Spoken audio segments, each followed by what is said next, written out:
Vamos a hablar de enalapril, señores. Enalapril, acá te he puesto la letra C para que te acuerdes de ECA también, y hablaremos por qué de la ECA. En el año 1981 comenzó a producirse el captopril, en el año 83 el enalapril y el año 90 una segunda generación de los famosos IECAs como el lisinopril o el ramipril. Por ejemplo, el capto se da cada 8, el enalapril cada 12 y el lisinopril cada 24.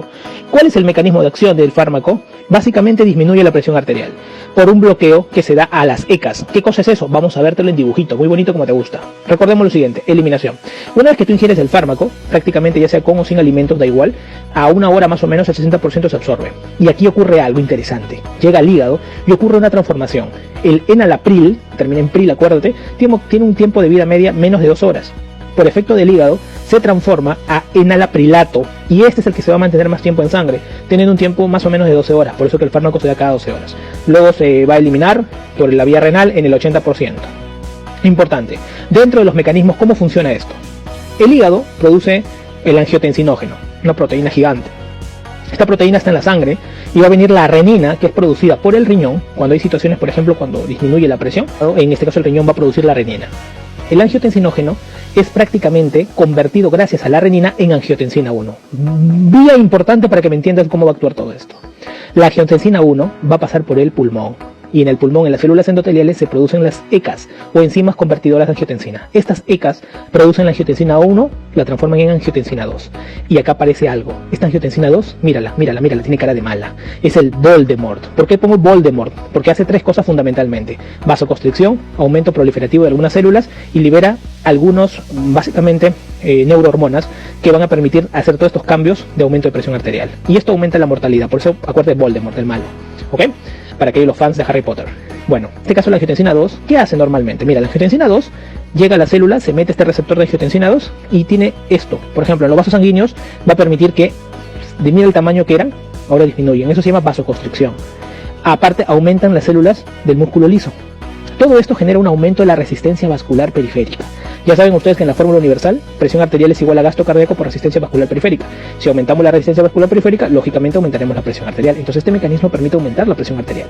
¿Qué cosa también hace la angiotensina? Dar también a la glándula suprarrenal. Y en la glándula suprarrenal, ¿qué vamos a encontrar? Pues tenemos regiones de producción de aldosterona y regiones de producción de catecolaminas. Las catecolaminas, como la noradrenalina, también van a estimular la resistencia vascular periférica. ¿Qué va a hacer la aldosterona? La aldosterona, acuérdate, termina en Na, la hormona del sodio, porque retiene sodio. ¿Cómo va a actuar? Mira, vamos a sacar un pedazo de nefrona, una nefronita del riñón. La vamos a poner acá, la nefrona, todo el corpúsculo renal, túbulo contorneo proximal, asas de Henle, túbulo distal, túbulo colector. La aldosterona trabaja en el túbulo distal y túbulo colector. ¿Qué es lo que permite la aldosterona? Mira, acá te saco una célula que trabaja con aldosterona que se llama célula principal. Y acá vemos cómo la aldosterona entra a su receptor y esto permite el aumento de la entrada de sodio y eliminación de potasio. Quiere decir que la aldosterona permite retener sodio y eliminar potasio. Pero aparte de eso, la aldosterona tiene 2 tipos de efectos. Efectos genómicos y efectos no genómicos, que a la larga van a terminar aumentando los reactantes del oxígeno. Y los reactantes del oxígeno, ¿qué van a hacer? Van a hacer fibrosis, van a hacer remodelación vascular, que quiere decir endurecimiento de los vasos, van a permitir un aumento de la inflamación y un aumento de la disfunción. Todo esto genera daño vascular. O sea, la aldosterona a la larga termina haciendo daño vascular.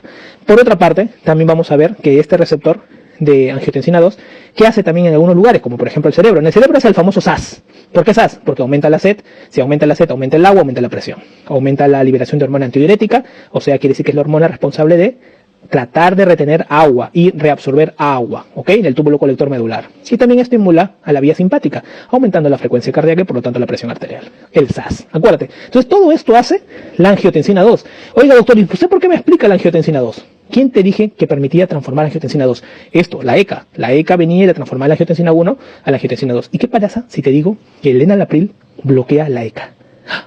Doctor, me está diciendo que al bloquear la ECA ya no se produce angiotensina 2 y no se producen todos estos efectos. Así es. Ahora entiendes por qué lo dan como fármaco antihipertensivo. Ah, ok, muy bien. Aparte de eso, hay que recordar las interacciones. En las interacciones tenemos que disminuyen algunas cosas y aumentan otras. Por ejemplo, disminuye la glucosa, disminuye la presión arterial o disminuye o puede empeorar más la falla renal, la función renal. Por ejemplo, no se puede dar con antidiabéticos orales, porque justamente disminuye la glucosa. Con algunos diuréticos puede potenciar la disminución de presión arterial, o con algunos AINES disminuye pues la función renal aún más, por eso deben suspenderse. Y también pueden aumentar ¿qué cosas? Aumentar el potasio, aumentar el litio o aumentar la presión arterial. Pueden aumentar el potasio si lo das, por ejemplo, con diuréticos ahorradores de potasio, aumentar el litio si lo das con un litio, o pueden aumentar la presión arterial. Más que aumentar, en realidad, lo que hace que cuando tú consumas AINES y enalapril, el AINE evita de que tu cuerpo reaccione al enalapril. Entonces como que la presión no se va a modificar, sobre todo por eso. Con respecto a recordar un poquito los efectos adversos, tenemos dos: el angioedema, mira la cara hinchada, cuando son efectos adversos, ¿ok? Y también que se da generalmente el 1% de casos, y la tos que se da en el 13% de casos. En estos casos hay que suspender el fármaco y hay que dar un ARA2. ¿Qué es un ARA2? Es un fármaco que va a bloquear directamente en este receptor de angiotensina 2, a diferencia del mecanismo de los IECAs que te estoy explicando. Hay que tener efectos también, recordar las contraindicaciones. En pacientes con hipotensión pueden disminuir aún más la presión, por lo cual tienes que suspenderlo, es la recomendación. Y también en pacientes que tengan aumento de potasio también tienes que hacer suspensión. En pacientes que tengan una falla renal aguda, sobre todo que lo lleven a una función renal menor de 30, pues básicamente tienes que suspender el fármaco cuando es de manera aguda. Y en pacientes gestantes, sobre todo en el primer trimestre, puede ser teratogénico y afectar al bebé, por lo tanto se tiene que suspender. Recuerda estas 4 cosas. Y con respecto a los usos, bueno, básicamente los usos, acuérdate que la dosis máxima es de 40 miligramos en 24 horas, lo utilizamos en 3 bloques grandes: en la hipertensión, fármaco de primera línea; en pacientes con insuficiencia cardíaca, demuestran aumento de la sobrevida; en pacientes con infarto, sobre todo en las primeras 24 horas, disminuyen la dilatación ventricular y aumentan la sobrevida; y en pacientes que tengan proteinuria como la nefropatía diabética, donde hay una pérdida de albúmina mayor de 30 miligramos en 24 horas, también se puede utilizar. Por lo tanto, no olvides al enalapril.